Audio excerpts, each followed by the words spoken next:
My story is all about the mirror in the attic. Sarah had always hated the attic. It was a cramped, dusty space filled with forgotten memories and old furniture covered in sheets. But when her grandmother passed away, Sarah inherited the house, and with it, the duty of cleaning out the attic. One rainy afternoon, Sarah decided to tackle the task. As she pushed aside boxes of old clothes and faded photographs, she stumbled upon something she had never seen before: a tall, ornate mirror draped in a tattered cloth. It stood in the corner, forgotten and out of place among the other relics. Intrigued, she pulled off the cloth, revealing a beautiful, antique mirror with an intricate, dark wooden frame carved with twisting vines and strange symbols. Sarah stood before the mirror, examining her reflection. But something was off. Her reflection didn't quite match her movements. It was just a split second behind. She chalked it up to her imagination and turned away. But as she walked back downstairs, she couldn't shake the feeling of being watched. Over the next few days, the mirror's presence began to bother her. Whenever she passed by it, she would see her reflection out of the corner of her eye, always slightly wrong. Sometimes her reflection would seem to smile when she wasn't, or it would blink when she was staring directly at it. One night,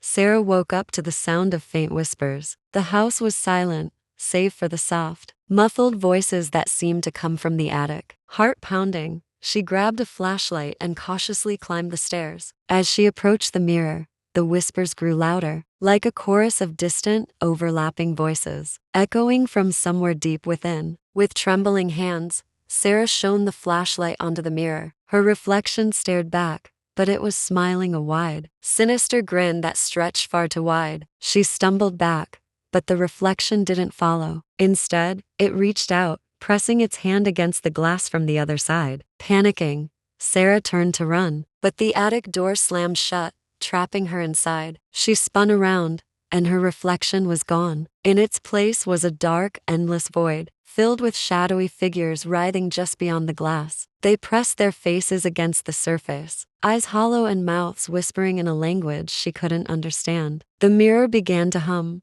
vibrating with an unnatural energy. Sarah backed away, but the room seemed to warp around her, pulling her closer to the glass. She felt an icy hand grip her shoulder, and when she turned, she saw her own face staring back at her, twisted into a cruel, mocking smile. Sarah's scream echoed through the attic as she was pulled into the mirror. The next morning, the house was quiet, the attic was undisturbed, and the mirror stood where it always had, reflecting the empty room. But if you looked closely, you might notice the faint outline of a figure, trapped just beneath the surface, pounding silently.